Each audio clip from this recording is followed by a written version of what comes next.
O Abdulla, നോക്കൂ, ഇവിടെ 14 പേരുടെ ശിക്ഷയാണ് പ്രഖ്യാപിച്ചിരിക്കുന്നത്. പക്ഷേ സമാനമായ വിധി തന്നെ ആയിരിക്കും ആശുപത്രിയിലുള്ള ആളെ സംബന്ധിച്ച്. അപ്പോൾ 15 പേരുടെ വധശിക്ഷ എന്ന് പറയുന്നത് ഒരു വലിയ സംഭവമാണ് നമ്മുടെ നാട്ടിൽ.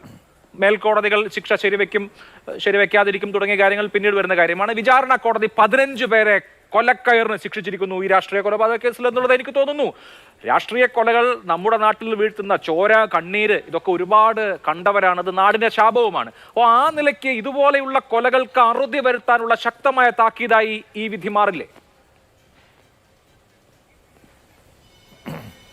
തീർച്ചയായും ഇത്തരത്തിലുള്ള കൊലപാതകങ്ങൾ ആവർത്തിക്കാതിരിക്കാൻ ഇതുപോലുള്ള ശിക്ഷ തീർച്ചയായും സഹായകരമായിരിക്കുമെന്നുള്ള അഭിപ്രായം തന്നെ എനിക്കുള്ളത്. പക്ഷേ ഒരുപാട് സംശയങ്ങൾ അതോടുകൂടി ഉയരുന്നുണ്ട്. നമ്മളങ്ങ് പറഞ്ഞു പോകും, ഒഴുക്കമട്ടിലങ്ങ് പറഞ്ഞു പോയാൽ പോരല്ലോ. 15 പേരെ ശിക്ഷിക്കുക എന്ന് പറയുമ്പോൾ അതിൻ്റെ ആ പരിസ്ഥിതി എന്ന് പറഞ്ഞാൽ തലേ ദിവസം മറ്റൊരാളെ കൊന്നതിൻ്റെ പകരമായിട്ടാണ് ഇയാൾ കൊല ചെയ്യപ്പെടുന്നത്. 1. 2, എന്തുകൊണ്ട് ആ കേസ് ഇതിനേക്കാൾ മുന്നിൽ പോലീസ് അന്വേഷിച്ച് റിപ്പോർട്ട് സമർപ്പിക്കുന്നില്ല? ഇതിൻ്റെ ഒരു പകരം കൊലയാണെങ്കിൽ ആദ്യം അന്വേഷിക്കേണ്ടത് ഏത് കൊലപാതകമാണ്? ഷാൻ കൊലപാതകമല്ലേ? അതുകൊണ്ട് എന്താണ് പോലീസിൽ ജാഗ്രത കാണിക്കാത്തത്?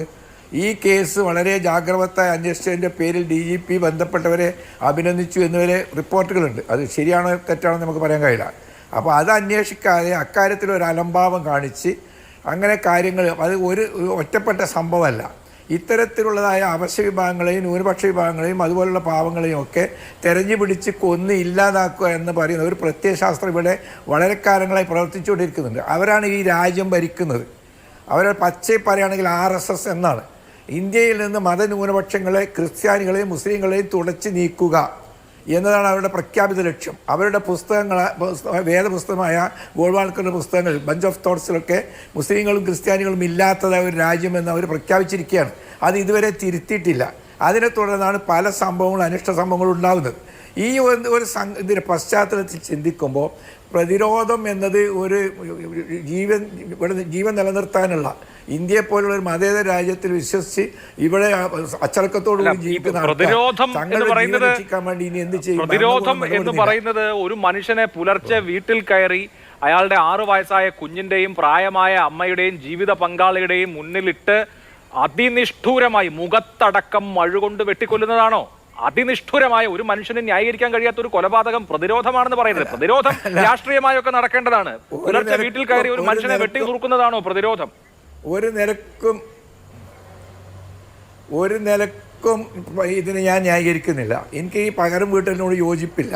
മുസ്ലിം സമുദായത്തിൽ, ഞാൻ ഉൾക്കൊള്ളുന്ന മുസ്ലിം സമുദായത്തിൽ ഇത്തരത്തിലുള്ള ചില പ്രവണതകൾ ഉണ്ടാകുമ്പോൾ അതിനൊക്കെ അതിശക്തമായി എതിർക്കുകയും ആ രീതിയിൽ ഇവിടുത്തെ ഭൂരിപക്ഷ സമുദായത്തിലെ മഹാഭൂരിപക്ഷവും വളരെ സ്നേഹത്തോടും സൗഹാർദ്ദത്തോടും കൂടി നമ്മളോട് പെരുമാറുന്നുണ്ട്.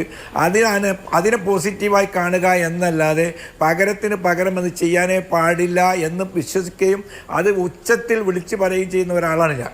ഇന്ത്യയിലെ ഹൈന്ദവ സമുദായത്തെ സംബന്ധിച്ച് ഇത്രയും ശാന്തരും മാന്യരുമായ ആൾക്കാർ നിരവധി സമുദായങ്ങളുമായി ഇടപഴകാൻ വിദേശത്തായിരിക്കും ഞാൻ അവിടെ പഠിച്ചത്. എനിക്ക് അവസരം കിട്ടിയിട്ടുണ്ട്. ആഫ്രിക്കയിലുള്ളതായ ഭീകരന്മാരെന്ന് കണ്ടാൽ പോലും തോന്നുന്ന ഈ നീഗ്രോകളുടെ ഇടയിലൊക്കെ അവർ അതിൻ്റെ അടിസ്ഥാനത്തിൽ ഇന്ത്യയിലെ ഹിന്ദുക്കളെ പറ്റി വളരെ മതിപ്പോടുകൂടി കാണുന്ന ഒരാളാണ്. അങ്ങനത്തെ അവരോട് നമ്മൾ പകരം വീട്ടുക എന്ന ചിന്തയെ പാടില്ല എന്ന് ന്യൂനപക്ഷങ്ങളുടെ എല്ലാ ക്ലാസ്സുകളിലും എല്ലാ വേദികളിലും പറയുന്ന ഒരാളാണ്. പക്ഷെ ഞാൻ പറയുന്നത് ഇത്തരത്തിലുള്ള പീഡനങ്ങൾ തുടർച്ചയായി നടക്കുകയും ഭരണകൂടത്തിൻ്റെ ഭാഗത്ത് നിന്ന് ഈ ഇത്തരത്തിലുള്ളതായ ആളുകൾക്ക് വേണ്ട രീതിയിലുള്ള പരിരക്ഷ കിട്ടാതിരിക്കുകയും ചെയ്യുമ്പോൾ പകരം വീട്ടുക എന്നതിനെ പറ്റി അവർ സ്വന്തം ചിന്തിക്കും. അതിൻ്റെ ഫലമായിട്ടാണ് പിന്നെ താങ്കൾ ചോദിച്ച മാതിരി ഭാര്യയും കുട്ടികളൊക്കെ മാറി നിന്ന് കുട്ടികളാരും ഇല്ലാത്ത സമയത്ത് ഇയാൾ ഒറ്റയ്ക്ക് വളരെ സുഖമായി നിൽക്കുന്ന സമയത്ത് പോയി കൊല്ലാൻ തീരുമാനിച്ചാൽ എപ്പോഴാണോ എവിടെ വെച്ചാണോ കാണുന്നത് അവിടെ വെച്ച് കൊല്ലുക. അതുപോലത്തെ കൊലപാതകങ്ങൾ ആരാലും കൊല്ലപ്പെടരുത് എന്നാണ് പറയേണ്ടത്. കൊന്നത് അതെ, ആരാലും എവിടെ വെച്ചും കൊല്ലപ്പെടരുത്. ഒരാളെ സംബന്ധിച്ച് അയാളുടെ ലൈഫ് എന്ന് പറയുന്നത് സ്റ്റേറ്റിന്റെ കൂടി റെസ്പോൺസിബിലിറ്റിയാണ്. ഒരു മനുഷ്യന്റെ, ഒരു പൗരന്റെ ജീവൻ എന്നുള്ളത് അത് ഒരു തരത്തിലും അത് ഇല്ലാതാക്കുന്നത്, ഒരാളുടെ ജീവൻ ഇല്ലാതാക്കുന്നത് രാഷ്ട്രീയ പ്രവർത്തനമല്ല, സാമുദായിക പ്രവർത്തനമല്ല, പ്രതിരോധവുമല്ല. കൊലപാതകം അപരാധം മാത്രമാണ്, പ്രതിരോധമല്ല. അതിന് പ്രതിരോധം എന്ന് പറയുമ്പോൾ നമ്മളൊരു കൊലപാതകത്തെ റൊമാന്റിസൈസ് മഹാപരാധം എന്ന് ഞാൻ കൂട്ടിച്ചേർക്കാം. ഞാൻ പറയുന്നു കൊലപാതകം പ്രതിരോധമല്ല, അപരാധമാണ് കൊലപാതകം. പക്ഷെ RSSകാർക്ക് ഒന്ന് കൂട്ടിയത് ആര് കൊന്നാലും RSSകാർ ഇന്ത്യയിൽ കൊന്നുകൂട്ടിയതായ ആൾക്കാരുടെ കബന്ധങ്ങളുടെ അതെ RSSകാർ കൊന്നതിൻ്റെ 10-1 ഒരു പക്ഷേ അതിനേക്കാൾ ഇരട്ടി ഇവിടെ ഇവരങ്ങോട്ട് തിരിച്ചു വന്നിട്ടുണ്ടോ?